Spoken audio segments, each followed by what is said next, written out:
Here is my top 10 hardest beatbox sounds in the world. I made a short video about it some time ago, but the list of today is slightly different. It is very subjective, and according to my experience, I will share with you the sounds that are the hardest to learn or to master, in my opinion. Let's start with the 10th position, the high-pitch rim shot.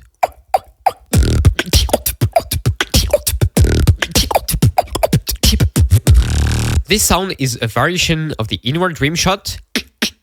It took me 1 or 2 months to get it the way I have it today. Here's a preview of my first beats using it. Let's go.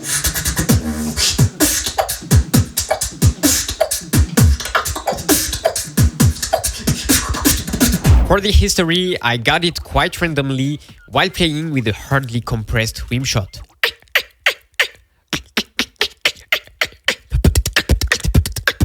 For some people, this step is already difficult. Many beatboxers understand the inward case snare, but get stuck to the inward rim shot.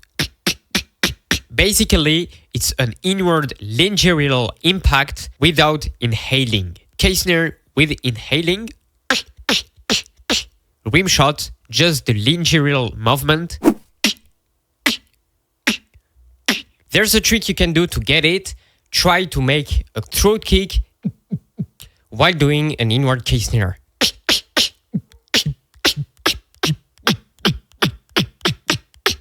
And you should get the rim shot. It really has to be at the same time. If you do one after the other, you are not likely to get it. The high-pitched rim shot involves 2 additional steps. Firstly, you need to hardly compress your rim shot. And secondly, you need to shape your mouth in ooh, ooh, ooh, ooh while doing the compressed rim shot, resulting in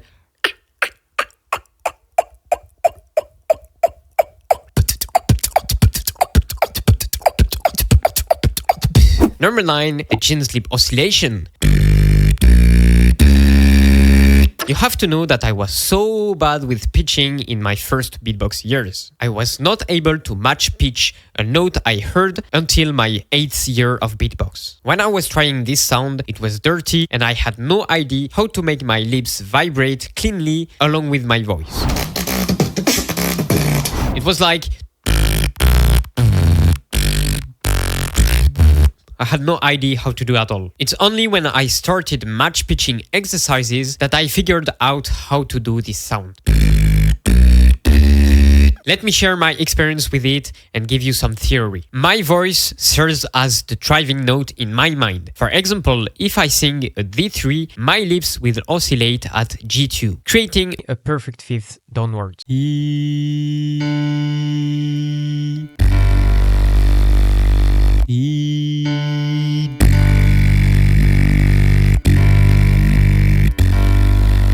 Number 8, the hollow lip roll. I learned this sound through the lip roll back and forth technique, starting from the lip roll, then opening my throat like a hollow clap or lip oscillation. Keep the position of the hollow sound and do the back and forth technique.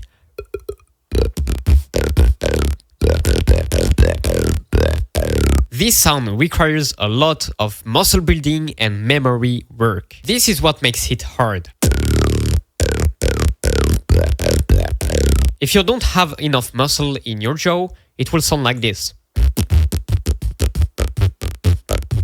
And try to stretch it as much as you can.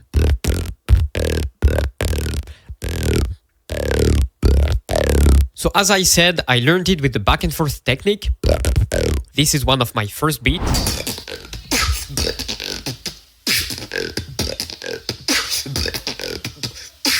And it took me a few years to isolate it and make some beats with it.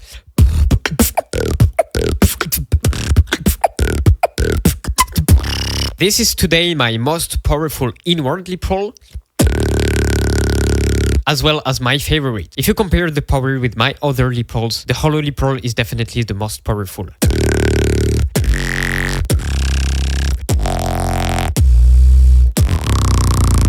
And what's funny with it is that it is the latest that I learned, because I had the hollow lip roll for a few years before unlocking the inward one. Just for the timeline, I got the back and forth hollow technique in 2017. I started to really train the isolated one in 2022, 2023, and got the inward hollow one in 2024. Anyway, if you want to learn the lip rolls, you can check my video about it. Number 7, the triple speed snare.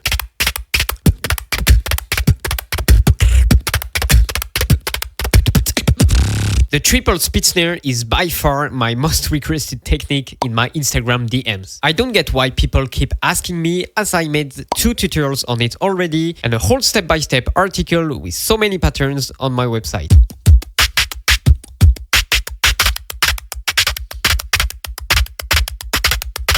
This technique is awesome as it allows you to create sick grooves with it.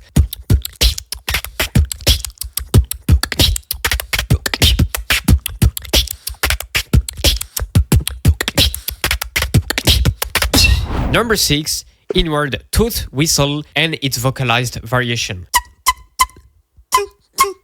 That's one more popular sound in today's beatbox scene. Top beatboxers like Abo Ice contributed to the popularization of it.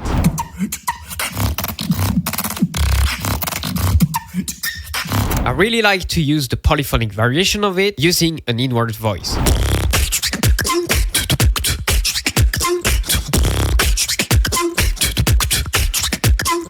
This sound took me years of attempts before unlocking it, like if I pressed a switch.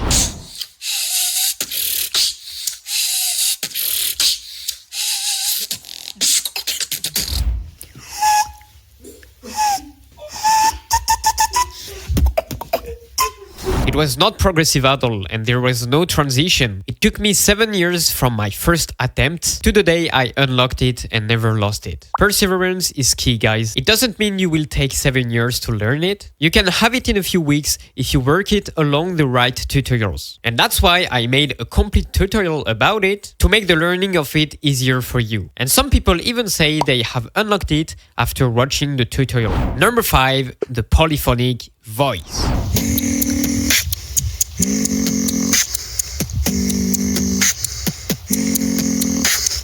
The polyphonic voice is one of the sounds I never managed to stay consistent in the learning of it until recently. To get it, you need to play a falsetto voice quietly with a hot air flow. It needs to be hot. Lower the pitch of it to get closer to the chest voice and find the voice crack in between.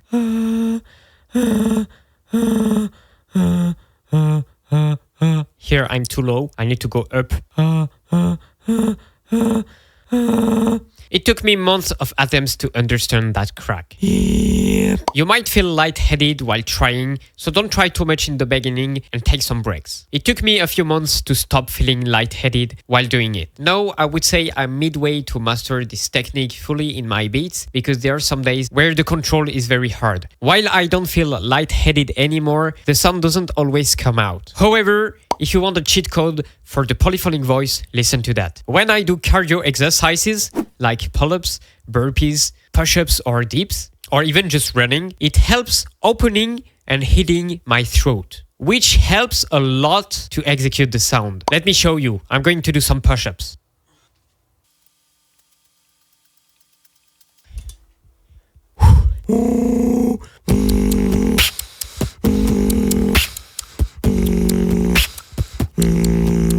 It helps a lot in the control of it. It sounds stronger for less effort, and you should definitely try this technique. And I just made only 20 push-ups. I guarantee you that after 20 or 30 minutes exercises, your polyphonic is so strong. I'll keep working on it for sure. Number 4, the cricket whistle.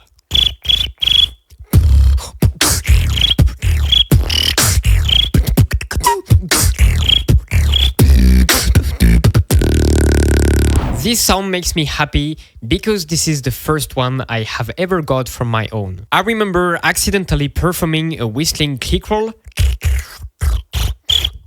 I don't know how. And since then, I spent months trying to reproduce it with a very, very, very progressive evolution of the sound.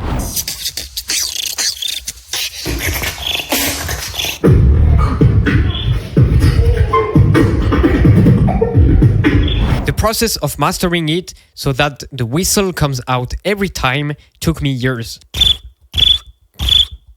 No, it's all the time, you know. I love this sound because it has its own texture. It is loud and ear candy. Whenever I want to create contrast in a beat, when showcasing or during a workshop, for example, I'm sure of this sound.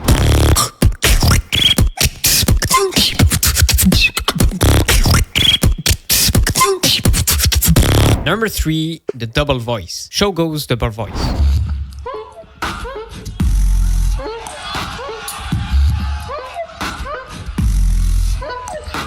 Honestly, this is the sound I've tried the least in this top, simply because I don't really know where to start. I don't know. It took me many years before stepping into the polyphonic voice, but I have finally taken the plunge. But I still haven't done it for the double voice. The double voice crack, I suppose, is as hard as the polyphonic voice to get. Correct me if I'm wrong in the comments. There are so many beatboxers out there who use the double voice so well. Number 2, inward bass.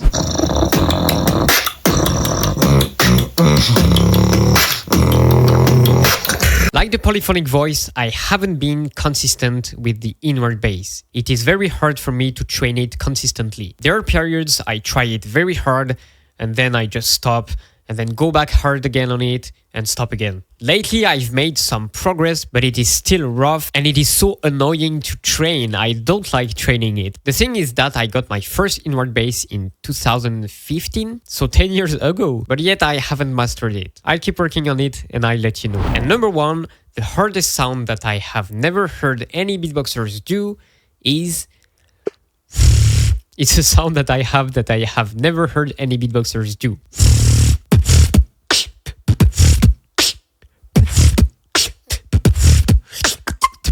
I call this sound the taco tongue bass. Let me know if you can do it. I have never used it in a routine because I don't think it sounds good, to be honest. This is mostly for the joke. Here's the real top 1 sound. For me, it is the chest bass. But the very low one, like Collapse or MB14. And if we go even further, I think the real top 1 hardest sound in the world is probably the Bass Ventura's chest bass.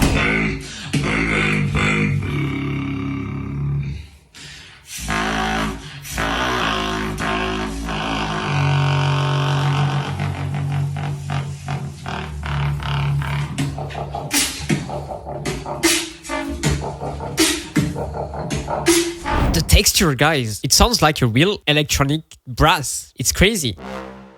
I know some people have tried to learn this sound and probably are getting close to it, but I think Bass Ventura's one is very, very, very unique. If you want to go further with beatbox and you need some motivation and technical tips, you can join my beatbox newsletter. The link is in description. Here are some special mentions. The top 1 could also have some sounds like crazy whistle techniques. I know there are so many unique whistles out there in the beatbox scene. There are also vocal techniques like the evil bass, which is very hard for me in my opinion. There's also the vibration bass, the pause scratch, or any beatboxer's special sound. I do think these are hard to get but accessible, therefore they are very hard to master. Anyway, feel free to subscribe if you like the video and if you don't want to miss other videos. See you next time, Sheesh.